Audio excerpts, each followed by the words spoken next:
ప్రపంచ ప్రఖ్యాతమైన ప్రపంచంలో ఉన్నటువంటి తెలుగువారి అందరి బిడ్డగా అందరి ఇళ్లల్లో ఒక DVD CD రూపంలో ఉన్న మీ రాజేంద్ర ప్రసాద్గా ఇవాళ కొత్త బాధ్యతల్ని భగవంతుడు ఆ నటరాజు నాకు అందివ్వడం జరిగింది. అయితే ఇది మామూలుగా జరిగిందా అనంటే ఎలా జరిగింది అని ఇప్పుడు నేను మొత్తం చెప్పాల్సిన ఎపిసోడ్ అంతా చెప్పాల్సిన అవసరం లేకుండా మా మీడియా మిత్రులు మా కంటికి మరీ కట్టొచ్చినట్టుగా మీ అందరికీ కూడా గత 15-20 రోజుల నుంచి మరి ముఖ్యంగా ఒక 25 రోజుల నుంచి మీకు మాకంటే మీకే ఎక్కువ తెలిసేటట్టుగా ఈ ఎపిసోడ్ని మొత్తం మీకు కళ్ళ ముందు పెట్టారు. టీవీలో ఎక్కడ పడితే అక్కడ మీ వల్ల ప్రతి ఇంట్లోనూ రాజేంద్ర ప్రసాద్కి ఏమైందో అని నా తల్లులు, నా తండ్రులు, నా తోడబుట్టిన వాళ్ళు అందరూ కూడా నా కోసం ఎదురు చూసిన ఈ క్షణాన్ని మీకే, మీ పాదాలకే అంకితం చేస్తూ ఇది సేవా కార్యక్రమం. ఇది కేవలం సేవా కార్యక్రమం. మనం చేస్తానికి సేవ చేయడానికి వచ్చాం. ఇక్కడ ఇందులో నుంచి ₹1 కూడా పట్టుకెళ్ళటం కాదు. దయచేసి Suresh, movie artist association manager Suresh, ఈ రోజు నుంచి గుర్తుపెట్టు, ఈ రోజు కాదు ఈ క్షణం నుంచి మూవీ ఆర్టిస్ట్ అసోసియేషన్ లో ప్రెసిడెంట్ గా ఉన్నంత కాలం నాకు కనీసం టీ కూడా ఇవ్వద్దు ప్లీజ్, దయచేసి.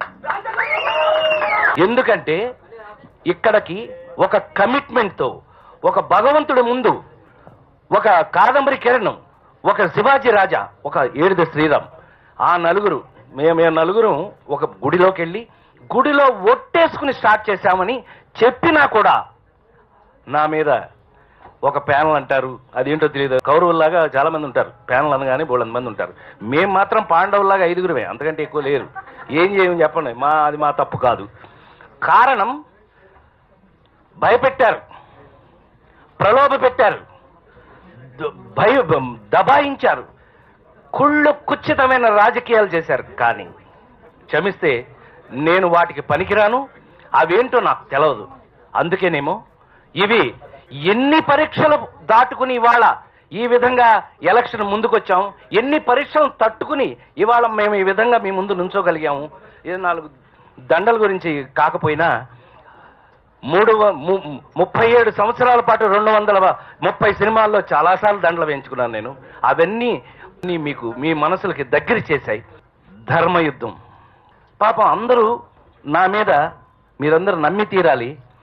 వీలైనన్ని అపవాదులు వేయడానికో లేకపోతే వీలైనంత నా పక్కన ఎవడన్నా ఉంటే వాడిని భయపెట్టి అర్జెంటుగా పారిపోయేటట్టు మీకు తెలుసు కాబట్టి వాళ్ళు కొత్తగా నేను చెప్పాల్సిన పని లేదు. కానీ దొరికాడు ఒంటరిగా వీడు, మొత్తం అందరం కలిపి అభిమన్యుడిలాగా వేసేస్తున్నాం అనుకున్నారు.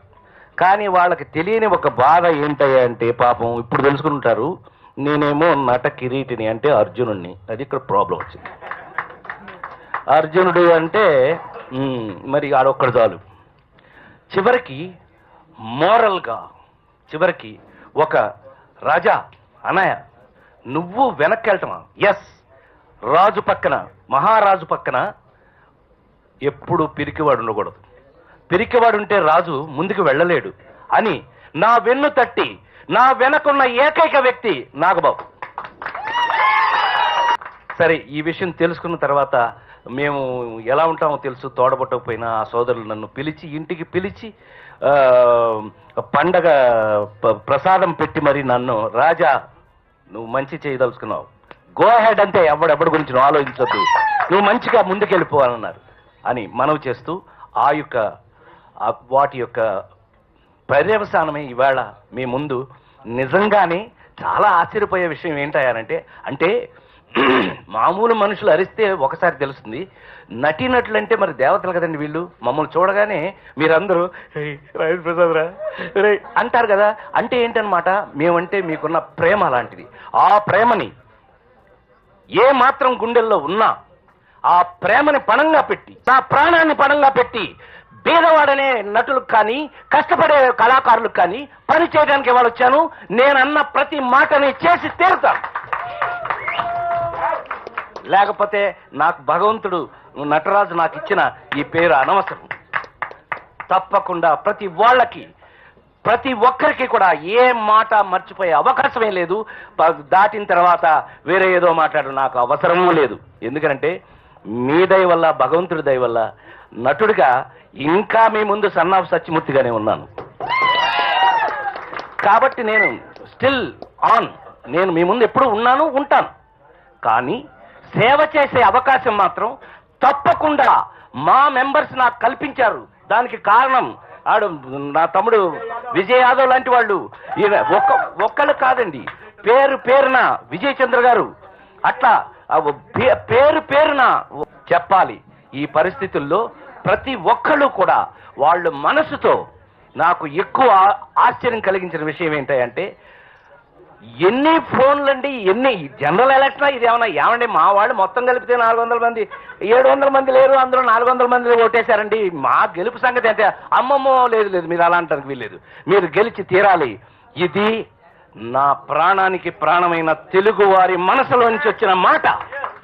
ఆ మాట ఇవాళ నిజమైనందుకు ఆ నటరాజుకి సాష్టాంగ నమస్కారం చేస్తూ, ఈ విజయం నాది కాదు, ఈ విజయం తప్పకుండా ఓట్లేసిన వాళ్ళందరిది. అట్లాగే నా విజయాన్ని కోరుకున్న మీలో ప్రతి ఒక్క ప్రాణానిది. మీ అందరికీ కూడా సాష్టాంగ నమస్కారం చేస్తూ,